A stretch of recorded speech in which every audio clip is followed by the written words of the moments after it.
ก็อาจจะมีผลเฉียดเล็กน้อยนะครับเพื่อที่จะได้อุ่นจะได้ไม่ร้อนนะครับขอเชิญผู้ใหญ่จากคนเมืองมาจุดธูปเทียนบูชาพระรัตนตรัยก่อนนะครับ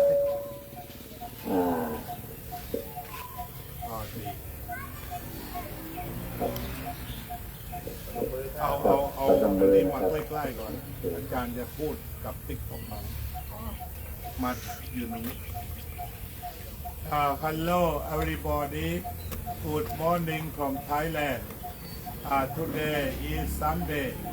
so many people come for morning chanting right now the people of Wat Prasat Nikon would like to give morning chanting may you listen all our chanting from now ครับพร้อมแล้วกราบครับกราบ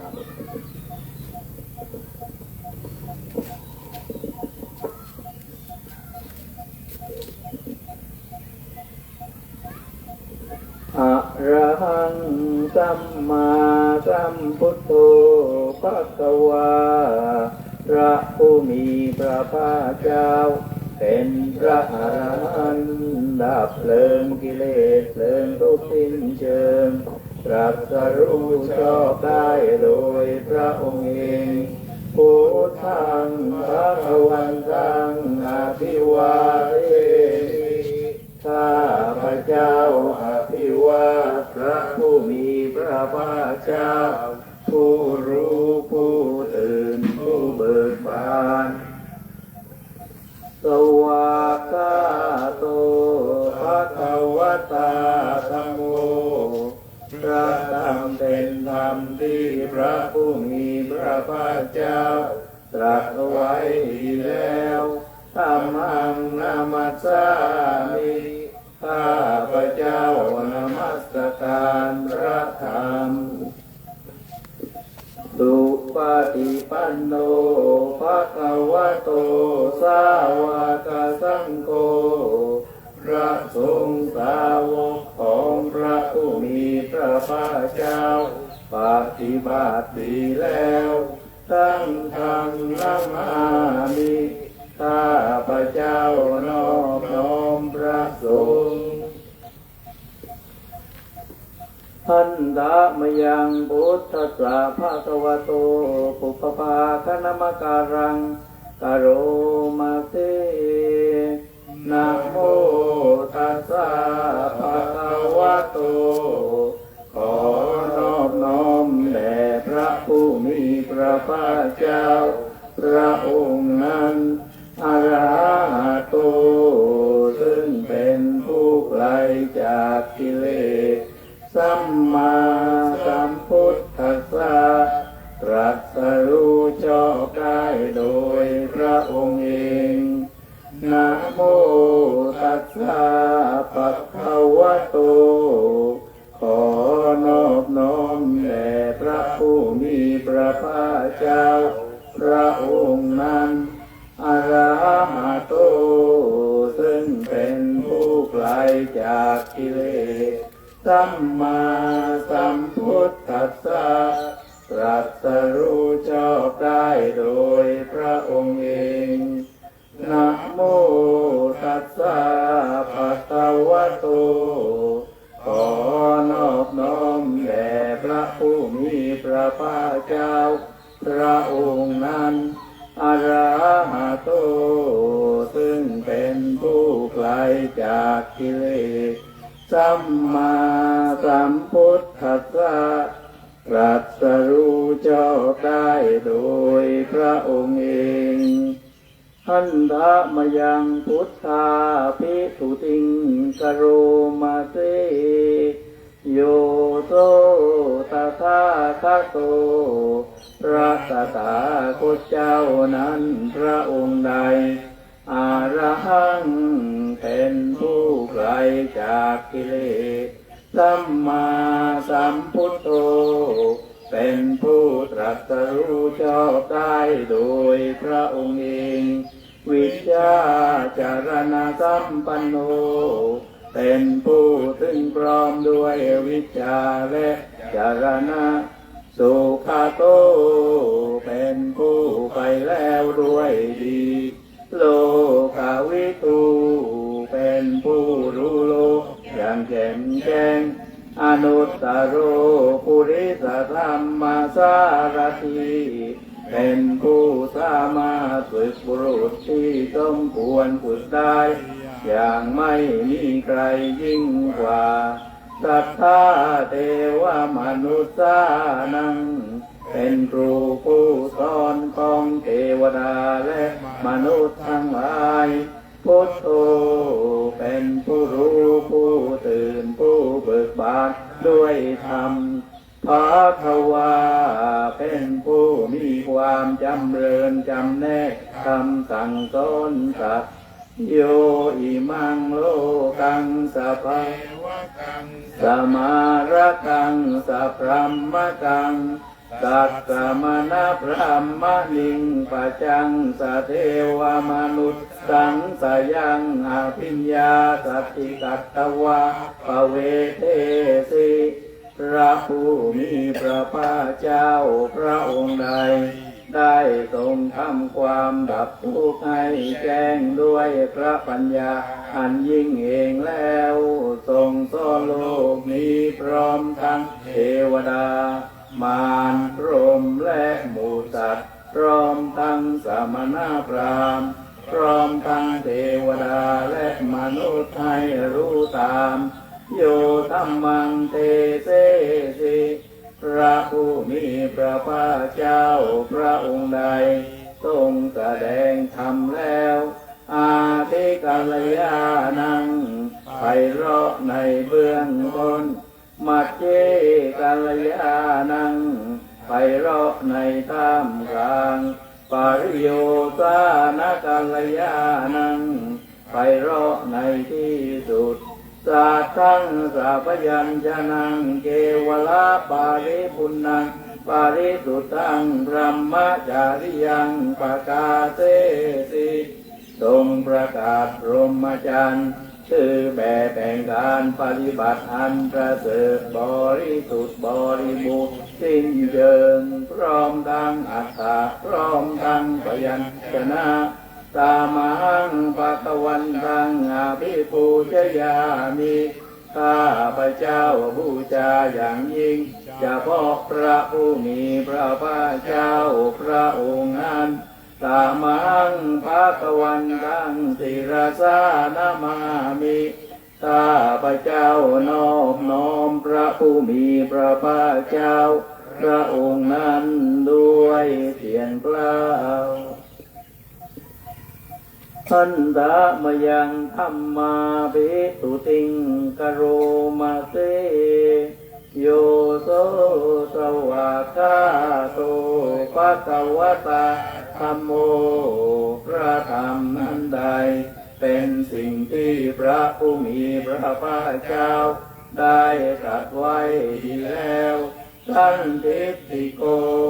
เป็นสิ่งที่ผู้ศึกษาและปฏิบัติพึงเห็นได้ด้วยตนเองอากาลิโกเป็นสิ่งที่ปฏิบัติได้และให้ผลได้ไม่จำกัดการเอหิปัสสิโกเป็นสิ่งที่ควรกล่าวกับผู้อื่นว่าท่านจงมาดูเถิดโอปานายิโก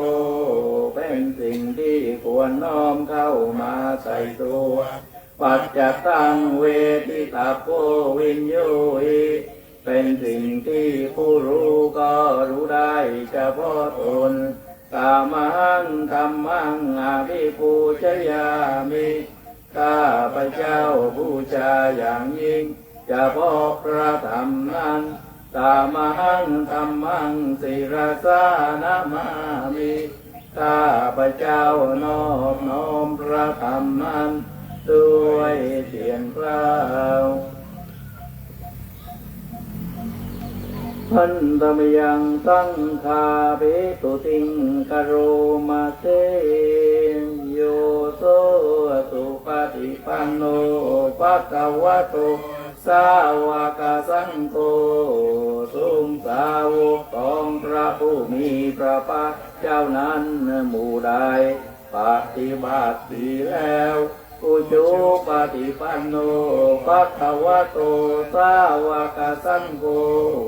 ทรงสาวกของพระผู้มีพระภาคเจ้าหมู่ใดปฏิบัติตรงแล้วยายาปฏิปันโนภควโตสาวกสังโฆทรงสาวกของพระผู้มีพระภาคเจ้าหมู่ใดปฏิบัติเพื่อรู้ธรรมเป็นเครื่องออกจากทุกข์แล้วสามีติปฏิปันโนภควโตสาวกสังโฆทรงสาวกของพระผู้มีพระภาคเจ้าหมู่ใดปฏิบัติสมควรแล้วยะทิทางได้แก่บุคคลเหล่านี้คือจัตตาริปุริสายุกานิอัตตาปุริสปุคลาคู่แห่งบุรุษสี่คู่นับเรียงตัวบุรุษได้8บุรุษเอสะภะคะวะโตสาวกสังโฆนั่นแหละทรงสาวกของพระผู้มีพระภาคเจ้าอาหุเนโยเป็นสมควรแก่สักการะที่เขานำมาบูชาปาหุเนโยเป็นสมควรแก่สักการะที่เขาจัดไว้ต้อนรับตาคิเนโยเป็นผู้ควรรับทักษิณาทานอัญจริการณิโยเป็นผู้ที่บุคคลทั่วไปควรตมันจรีอนุตตรังบุญยักเกตังโลกัสสะเป็นเนื้อนาบุญของโลกไม่มีนาบุญอื่นยิ่งกว่าสามังสังฆังอาภิปูชยามิข้าพเจ้าบูชาอย่างยิ่งเฉพาะพระสงฆ์หมู่นั้นสามังสังฆังศิรสานามามิข้าพเจ้านอบน้อมพระสงฆ์หมู่นั้นด้วยเสียงกล่าว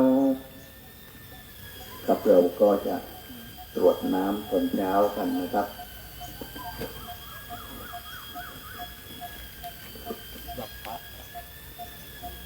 ก็ต้องใช้เลนส์สูงครับหน้าเข้าไหนกันหน้า34ครับไม่ใช่36ครับหน้า36ครับตรวจน้ำตอนเช้าครับหน้า36หนังสือนั้นหน้ากลางนะหน้ากลางหน้า40หน้า42ครับดูหน้ากลางหน้า40หน้า42ของโยมกับของจักรนี่เหมือนกันครบแล้วเนาะทันตะมยังสัพพปัตติทานกาทาโยปนามาเสปุญญสิทานิกะกัสสะญาณัญญานิกะตานิเมเตตัญจะภาคิโนนตุสัตตานันตาปมาณกาสัตว์ทั้งหลายไม่มีที่สุดไม่มีประมาณจงมีส่วนแห่งบุญที่ข้าพเจ้าได้ทำในบัดนี้และแห่งบุญอื่นที่ได้ทำไว้ก่อนแล้วเยปิยากุณวันตาจะไม่ทั้งมาตาปิตาทโยทิตาเมจาปยาติตาวาอันเยมัจจัตเวริโนคือจะเป็นสัตว์เหล่าใดซึ่งเป็นที่รักใคร่และมีบุญคุณเช่นมารดาบิดาของข้าพเจ้าเป็นต้นก็ดีที่ข้าพเจ้าเห็นแล้วหรือไม่ได้เห็นก็ดีสัตว์เหล่าอื่นที่เป็นกลางหรือเป็นคู่เวรกันก็ดีสัตตาติตันติโลกัสสมิงเตภุมมาจตุโยนิกาปัญเจกจตุโวการาสังสารันตาภวาภเวสัตว์ทั้งหลายตั้งอยู่ในโลกอยู่ในภูมิทั้งสามอยู่ในกำเนิดทั้งสี่มีขันธ์5ขันธ์มีขันธ์เดียว มีคันสี่คันกำลังท่องเที่ยวอยู่ในภพน้อยภพใหญ่ก็ดียาตังเยปฏิทานัมเมอนุโมทันตุเตสยังเยติมังนัปปจานันติเทวาเทสังนิเวทยุงสัตว์เหล่าใดรู้ส่วนบุญที่ข้าพเจ้าแผ่ให้แล้วสัตว์เหล่านั้นจงอนุโมทนาเองเถิดส่วนสัตว์เหล่าใดยังไม่รู้ส่วนบุญนี้ขอเทวดาทั้งหลายจงบอกสัตว์เหล่านั้นให้รู้มายาพินนานาปุญญานังอนุโมทนาเหตุนาสัพเพสัตตาสัทธาโอนตุอาเวราตุกชีวิโนเตมะปะทันจะปะปนตุเตตาตาสิจตังสุปาเพราะเหตุที่ได้อนุโมทนาส่วนบุญที่ข้าพเจ้าแต่ให้แล้วสัตว์ทั้งหลายทั้งปวงจงเป็นผู้ไม่มีเวรอยู่เป็นสุขทุกเมื่อจนถึงบทอันเกษมข่าวคือพระนิพพานความปรารถนาที่ดีงามของสัตว์เหล่านั้นจงสำเร็จเถิดครับเราก็กราบพระต้องการกิจกรรมกันครับกราบ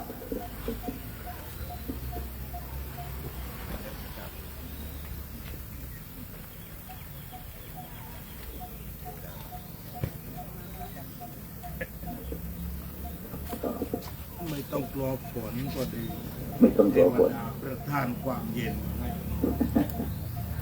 ครับต่อไปก็อาราธนาธรรมครับเดี๋ยวอาจารย์ก็จะได้ทีเลยได้เลย ครับผมครับมองไม่แน่ใจเลยครับคิดถึงพระไปฉันนะยังไม่มาใช่ไหมพระที่อยู่กุฏิผมคิดถึงอยากเห็นหน้าเห็นตาด้วยกันถ้ามานั่งพระเต็มเทศก็เต็มที่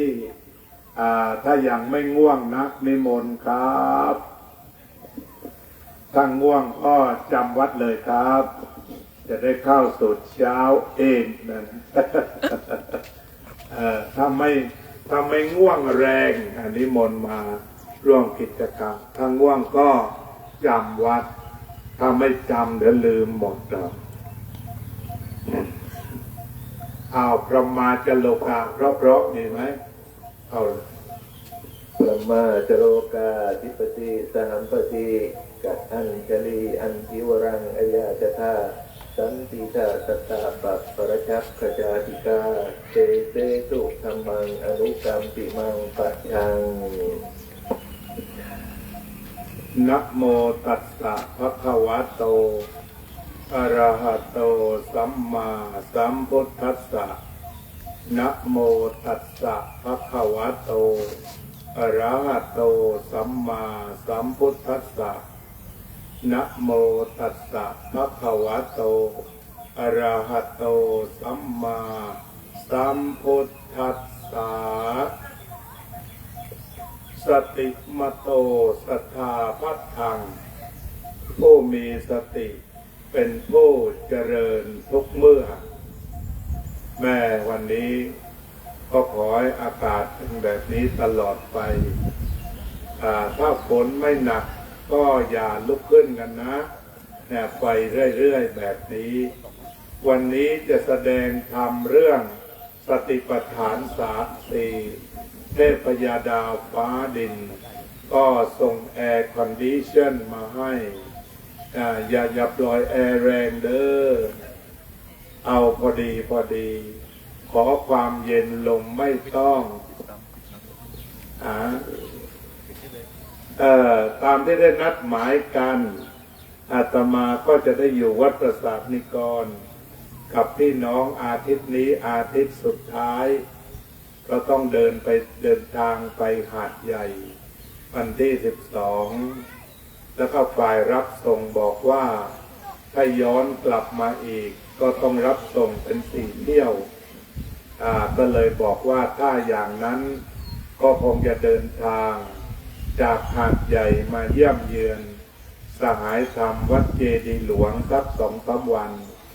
เข้าสุราษฎร์ธานีแล้วขึ้นเครื่องก็เลยคงไม่ได้เจอพี่น้องในอาทิตย์ต่อไปจึงอยากจะบำเพ็ญประโยชน์ในทางธรรมให้มากที่สุดวันนี้จึงนัดฟังธรรมสติปัฏฐานตอนเช้าบ่ายก็จะต้องมาภาวนากันอีกจะอธิบายเรื่องอานาปานสติแท็กติกที่เหลือ2 อย่างจะเดินจงกรมกันอีก2 เที่ยวก็เลยเห็นแนวทางการกลับไทยของอาตมาชัดเจนก็คือว่าในปีหน้าก็กำหนดไว้1 เดือนเต็มมาทำมาคะแล้วก็อยู่ต่อ4 อาทิตย์ทีนี้โยมก็จะต้องรู้ว่าอาตมานั้นเทศเป็นอย่างเดียวงานอื่นทำไม่เป็นนะเพราะฉะนั้นลองนั่งคิดดูว่า1 เดือนที่จะมาอยู่จะได้ทำอะไรที่เกี่ยวกับธรรมะได้ก็ช่วยกันคิดแล้วก็ถือว่ามาแล้วคุ้มค่าคุ้มประโยชน์กับที่เดินทางมานอกจากนี้ก็เรียกว่าเป็นขวัญและกำลังใจกับทุกท่านเราลองนั่งเฉยๆดูฝนมาก็มาลมก็พัดเนี่ยก็แล้วแต่นั่งเฉยๆอย่าไปขยับอะไรหลับตาฟังเทศกันลองดูนะทีนี้คำว่าสติแปลว่าความระลึกได้สัมปชัญญะแปลว่ารู้ตัวนี่เอาคำเดิมซะก่อนสติแปลว่าความระลึกได้สัมปชัญญะแปลว่ารู้ตัวสติระลึกได้ก่อนทำก่อนพูดก่อนคิดสัมปชัญญะรู้สึกตัวทั่วพร้อมขณะทำขณะพูดขณะคิดก่อนก็ระลึกได้ขณะทำขณะพูดขณะคิดก็รู้สึกตัวทั่วพร้อมท่านจึงจะต้องมีธรรมะคู่มีสติมีสัมปชัญญะมี2 อย่างมีสติมีสัมปชัญญะเราเช่นเข้าไปในห้องอย่างอาตมาอยู่ที่นี่ต้องระวังมากเพราะว่าขี้ลืมไม่ลืมกุญแจเพราะฉะนั้นพอมาตรงประตูก็ระลึกได้แล้วก็ออกมานอกประตูก็จับกุญแจมาใส่กุญแจนั้นวางไว้ที่ไหนในย่ามในกระเป๋าก็ต้องกำหนดรู้บางทีเวลาเราไม่รู้บางทีหาแว่นตาที่ติดอยู่บนหัวหาทั่วบ้านก็ไม่พบเพราะว่าระลึกไม่ได้ที่บางทีคนแก่ๆมีเทคนิควางของเต็มบ้านอย่าไปขยับเพราะขยับแล้วหายเขาจะได้จำหมายใช่ไหมก็ไม่ค่อยจะเรียบร้อยสักหน่อยวางนี้ตรงนี้วางนั้นตรงนั้นให้มันเห็นง่ายแต่นี่เรียกว่าอย่างนั้นก็คือจะระลึกได้ว่าสิ่งนี้อยู่นี้แล้วต่อไปขั้นที่เราไปหาก็แปลว่ารู้ตัวทีนี้สมมุติว่าเราหั่นผักวันนี้จะต้องใช้ผักกี่อย่างเห็นไหมบางคนที่ทำเก่งๆเขาวางไว้1 2 3 4 5หอมอยู่ตรงไหนอยู่ถ้วยนี้กระเทียมอยู่ตรงไหนอยู่ตรงนี้พริกอยู่ที่ไหนพริกอยู่ที่นี่ก็วางไว้วางเอาไว้ทีนี้พอระลึกว่าถึงเวลาพริกต้องมาหยิบพริกได้เวลาหอมมาหอมได้เนี่ยวางเป็นระบบตรงนี้ก็เรียกว่าเจริญสติจริงๆธรรมะเนี่ยไม่ได้อยู่ที่วัดอย่างเดียวแต่อยู่ในชีวิตประจำวันของญาติโยมนี่แหละที่มีความระลึกได้แล้วก็รู้ตัวระลึกได้แล้วก็รู้ตัวชีวิตเบื้องต้นของเราก็ เป็นเช่นนี้อยู่โดยธรรมรอดโดยธรรมสบายโดยธรรมเพราะฉะนั้นพระธรรมคุ้มครองที่เรามีชีวิตเป็นสุขทุกวันนี้เพราะพระธรรมคุ้มครองใครมามีสติมากก็มีความสุขมากมีความเจริญมากอันนี้ก็สติสัมปชัญญะกันก่อนนะพอเข้าใจนะฉะนั้นท่านกล่าวว่าธรรมมีอุปการะสองอย่างเหมือนกันสติความระลึกได้สัมปชัญญะความรู้ตัวเนี่ยก็มีสองเหมือนกันพระพุทธองค์ตรัสว่าถ้าเรามีทั้งสองประการเราก็จะทำให้ทำพูดคิดไม่ผิดทีนี้มาขั้นปฏิบัติทีนี้สติก็แปลว่าระลึกได้ก่อนทำระลึกได้ก่อนพูดระลึกได้ก่อนคิด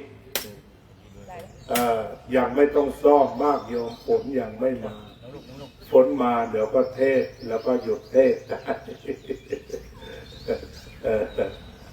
แล้วลงเยอะๆเอาร่มลงก็จะดีกว่าฉะนั้นพอเข้ามาสู่วิถีปฏิบัติเรียกว่าระลึกได้ก่อนคิด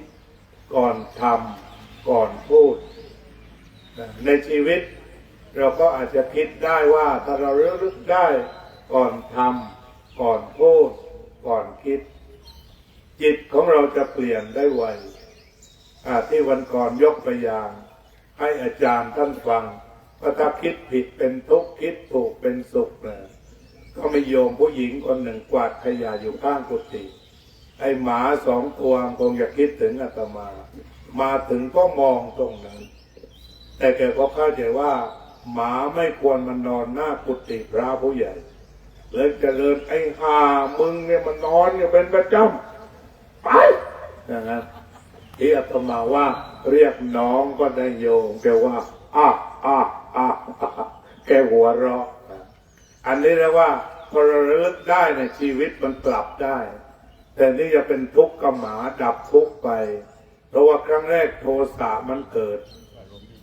ขึ้นอีหาได้แล้วเพราะว่าเราบอกให้เรียกน้องแทนก็เรียกว่าโทสะดับเมตตาเกิดเห็นไหมมันขณะจิตเดียวอันนี้คือตัวปฏิบัติดูขณะจิตเดียวเท่านั้นหรือว่าบางคนเราคิดว่าจะตั้งใจไปด่าคนนี้ให้จำแต่ปรากฏว่าพอไปถึงหน้าสงสารกว่าที่คิดก็เลยไม่ด่าดีกว่าเลี้ยงก๋วยเตี๋ยวจิตมันก็พลิกเป็นความดีแทนที่จะด่าก็ยิ้มให้เขาไปแทนที่เราเห็นว่าอย่างไรก็ตามเนี่ยถ้ามันมีเมตตาเนี่ยในครอบครัวก็เป็นสุขสังคมเป็นสุขประเทศชาติเป็นสุขทีนี้พอมันเกลียดกันสงครามเนี่ยที่อเมริกาอยู่สบายก่อนอาตมาออกมาน้ำมันแกนลอนหนึ่งไม่ถึง4 บาท 4 เหรียญแต่ตอนนี้แกนลอนหนึ่งขึ้น8ละขึ้น 100%แม้เรียกว่าทำผลฝอยให้ด้วยเข้าขั้นเลยเพราะฉะนั้นสติ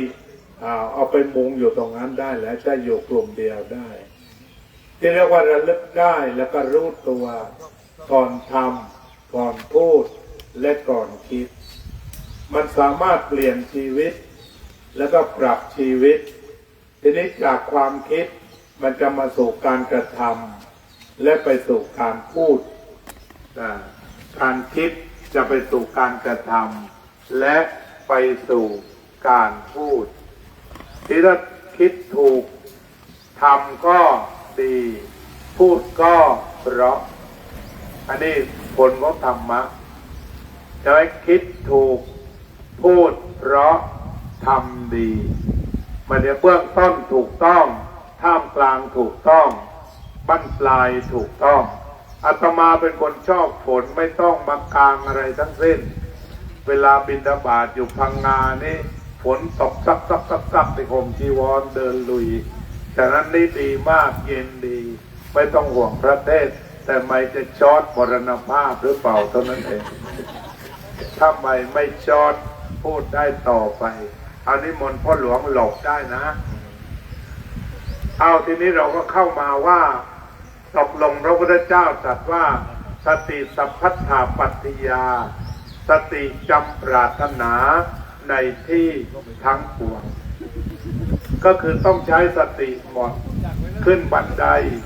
ใช้สติพระอาจารย์ไม่ต้องชอบเทศกลางฝน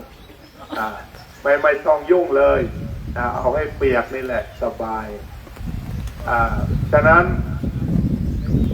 พระพุทธเจ้าจึงตรัสว่าสติมาสุขเมธติผู้มีสติย่อมถึงซึ่งความสุขทีนี้สตินั้นจะวางไว้ที่ไหนมีจุดวางเยอะคือวางไว้ที่ตาหูจมูกลิ้นกายใจอันนี้ก็เป็นจุดวางสติเวลาตาเห็นรูปหูฟังเสียงจมูกดมกลิ่นลิ้นลิ้มรสกายถูกต้องโผฏฐัพพะจิตใจรับธรรมารมณ์อันนี้ก็เรียกว่าเราวางสติไว้เพื่ออะไรเพื่อไม่ให้ยินดีไม่ให้ยินร้ายความยินดีก็คือพอใจพึงใจชอบมากความยินร้ายก็คือความเกลียดความโกรธความเครียดแค้นความชิงชังเอาฟังให้ดีหัวใจมาตรงนี้ทำไมจึงต้องใช้สติระวังเวลาตาเห็นรูปหูฟังเสียงจมูกดมกลิ่นลิ้นลิ้มรสกายถูกต้องโผฏฐัพพะจิตใจรับธรรมารมณ์เพราะว่าดูแล้วให้มันดับดูแล้วให้มันดับเอาง่ายว่าเห็นแล้วจบได้ยินแล้วจบดมกลิ่นแล้วจบถูกต้องแล้วจบคิดแล้วจบถ้าแบบนี้ดับทุกข์เนี่ยสติถ้าแบบนี้ดับทุกข์เห็นกวางตอนนี้แล้วจบแต่ถ้าไม่จบเดี๋ยวคืนนี้มันลักเลยเห็นไหมเนี่ยเพราะมันไม่จบเนี่ยฉะนั้นทำไมจึงมีคนขโมยปลาในสระเพราะอย่างพวกเราที่นั่งตรงนี้เห็นแล้วจบวัดมีสระน้ำสวยนะ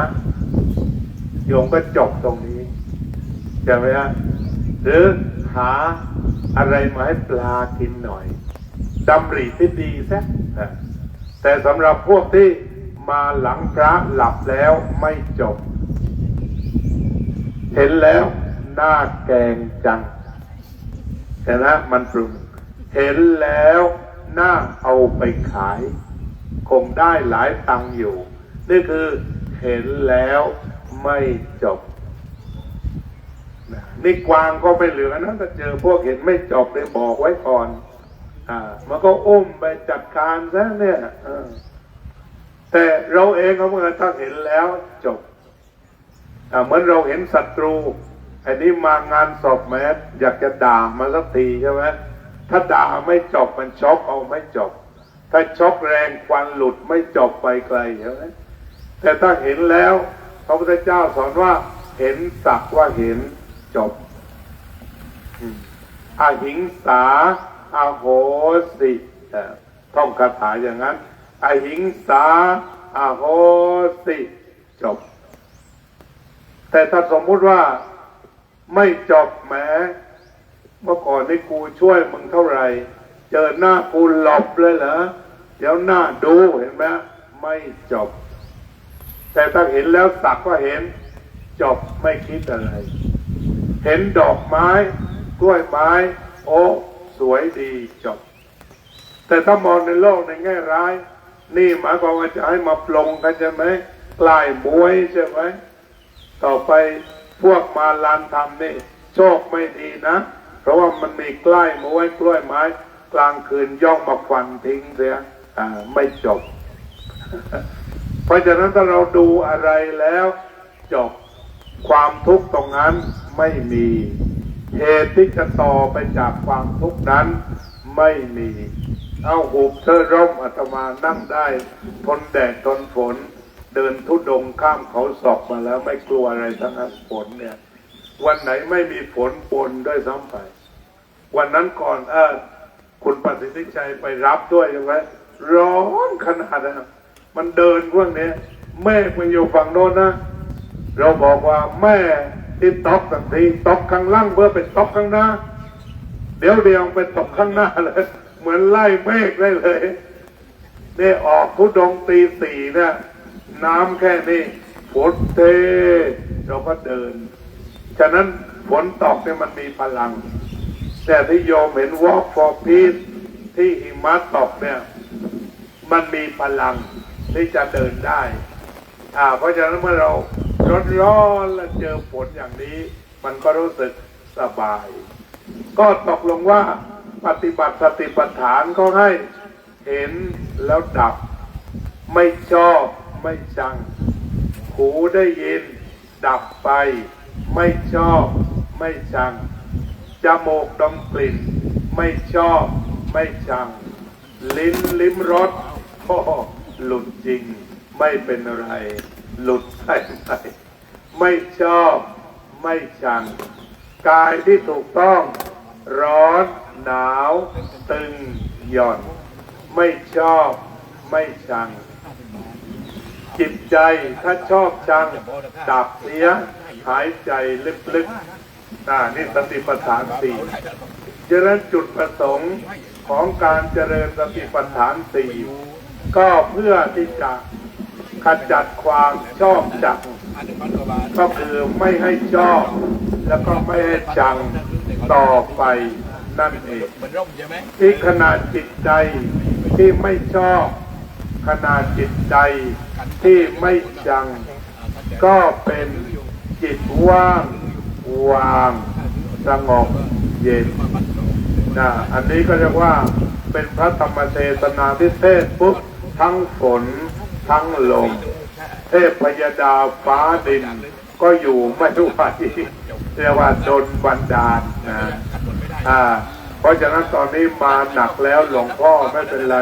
แต่ท่านผู้ฟังอาจจะอึดอัดหายใจลึกๆเดี๋ยวมันก็ผ่านไปฉะนั้นสติปัฏฐาน 4ก็มีกายเวทนาจิตและธรรมฝ่ายกายลมหายใจมือเท้าสติก็กำหนดรู้แล้วก็ไม่ว่าจะเป็นความรู้สึกสุขทุกข์ชอบชังกำหนดรู้การปรุงแต่งดีชั่วกำหนดรู้การถูกต้องสัมผัสกำหนดรู้ธรรมารมณ์กำหนดรู้สรุปว่าทุกอย่างเกิดขึ้นตั้งอยู่และดับไปก็เทศจบแค่นี้ผลมาพอดีใครอยู่ภาคบ่ายต่อได้ขอทุกคนจงมีสติมีความสุขไม่ทุกข์ไม่โศกตลอดไป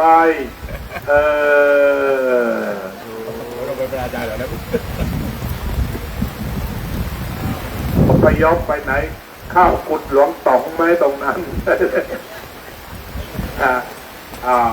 ใช้ร่มกลางสู้ได้